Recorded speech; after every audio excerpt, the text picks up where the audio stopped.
সুপ্রিয় দর্শক, আসসালামু আলাইকুম। এআর ফুডে আপনাদের সবাইকে স্বাগতম। আজকে আমি আপনাদের জন্য তৈরি করছি ফুলকপির পাকোড়া। এই পাকোড়াটা খেতে কিন্তু ভীষণই সুস্বাদু আর তৈরি করাও একেবারেই সহজ। তাহলে চলুন কথা না বাড়িয়ে মূল রেসিপিতে চলে যাই। পাকোড়া তৈরির জন্য এখানে আমি মাঝারি সাইজের একটা ফুলকপি নিয়েছি, আর ফুলকপিটাকে আমি এভাবে ছোট বড় সাইজ করে কেটে নিয়েছি। তো আপনারা চাইলে আরও ছোটো করে কেটে নিতে পারেন। এখন এই ফুলকপিগুলো আমি খুব ভালো করে পরিষ্কার করে ধুয়ে নেব। তো ফুলকপিগুলো পরিষ্কার করে ধুয়ে নেওয়ার জন্য একটা বাটিতে আমি 1 লিটারের মতো নর্মাল পানি নিয়ে নিচ্ছি।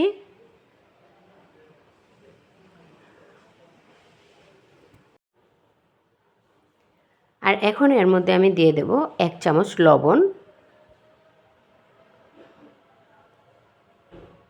তো লবণ পানিতে ফুলকপিগুলো আমি 5 মিনিটের মতো ভিজিয়ে রাখবো। তো এভাবে লবণ পানিতে ফুলকপি ভিজিয়ে রাখলে এটা অনেকটা নরম হয়ে আসে। তাছাড়া এর মধ্যে যদি কোনো পোকা থেকে থাকে সেটাও বেরিয়ে যাবে। 5 থেকে 7 মিনিটের মতো ভিজিয়ে রাখার পর এগুলো আমি ভালো করে ধুয়ে নিয়েছি। তো এখন ফুলকপিগুলো আমি পানি থেকে তুলে নেব, মানে পানিটা ছাড়িয়ে নেব।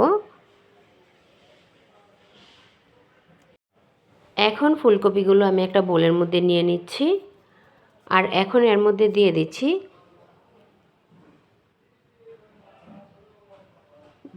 1.5 চামচের মতো আদা রসুন বাটা। আর এখানে আমি আদা রসুনগুলো একসাথে বেটে নিয়েছি। আর সাথে দিয়ে দিচ্ছি পরিমাণ মতো লবণ, দিয়ে দিচ্ছি 1 চামচ মরিচের গুঁড়া, 1 চামচ হলুদের গুঁড়া, 1 চামচ ধনিয়া গুঁড়া, 1/2 চামচ জিরা গুঁড়া, আর দিয়ে দিচ্ছি 1/2 চামচের মতো চাট মশলা। আর এখন দিয়ে দিচ্ছি 1 টেবিল চামচ পরিমাণ বেসন, সাথে দিয়ে দিচ্ছি 1 টেবিল চামচের পরিমাণ ময়দা। তো এখানে আপনারা চাইলে ময়দার পরিবর্তে কর্নফ্লাওয়ার অ্যাড করতে পারেন। এখন এখানে সামান্য একটু পানি নিয়ে এগুলো ভালো করে একসাথে মিশিয়ে নেব। তো পানিটা আমি দেখে দেখে দিচ্ছি। তো এখানে পানিটা আস্তে আস্তে অ্যাড করতে হবে, তাহলে খুব ভালো একটা ব্যাটার তৈরি হবে। আর এর মধ্যে ফুলকপিগুলো খুব ভালোভাবে কোট করে নেওয়া যাবে। তো আমি সবগুলো ফুলকপি খুব ভালোভাবে কোট করে নিলাম। আর কোট করা হয়ে গেলে এগুলো আমি 20 মিনিটের মতো রেস্টে রেখে দেব। তো 20 মিনিট রেস্টে রাখার পর এখন ফুলকপিগুলো আমি ভালো করে ভেজে নেব। তো এই জন্য চুলায় একটি প্যান বসিয়ে এর মধ্যে আমি পর্যাপ্ত পরিমাণ তেল অ্যাড করে দিচ্ছি। আর তেলটাকে কিন্তু খুব ভালো করে গরম করে নিতে হবে। তো তেলটা গরম হয়ে আসলে এর মধ্যে আমি ফুলকপিগুলো অ্যাড করে দিচ্ছি। তো একসাথে সবগুলো দেব না, আমি অল্প অল্প করে দুইবারে এগুলো ভেজে নেব। তো ফুলকপিগুলো তেলে দেওয়ার সাথে সাথে উল্টাতে যাবেন না, কিছুক্ষণ ভেজে নেওয়ার পর তারপর এভাবে উল্টে দেবেন। তো এক পাশটা কিছুক্ষণ হয়ে আসার পর আমি এভাবে উল্টে দিচ্ছি। আর এ পর্যায়ে কিন্তু চুলার আঁচটা মিডিয়াম টু হাই হিটে রাখতে হবে। এই পকোড়াগুলো যদি আপনি লো হিটে ভাজতে যান তাহলে এগুলো খুব বেশি তেল শুষে নেবে আর পকোড়াগুলো খুব একটা ক্রিস্পি হবে না। তো এই পকোড়াটা তৈরির জন্য চুলার আঁচটা সেজন্য মিডিয়াম টু হাই হিটে রাখতে হবে। তবে একেবারে হাই হিটে ভাজা যাবে না, তাহলে এগুলো ভেতর থেকে কাঁচা থেকে যাবে।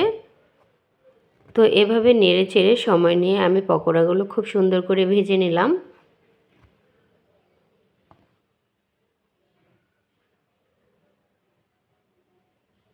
তো ভাজা হয়ে গেছে, এখন আমি এগুলো তেল থেকে ছাঁকনি দিয়ে তুলে নিচ্ছি। বাকি পকোড়াগুলো আমি একইভাবে ভেজে নেব। তো তেলটা ভালোভাবে ছেঁকে পকোড়াগুলো আমি একটা প্লেটের মধ্যে তুলে নিচ্ছি।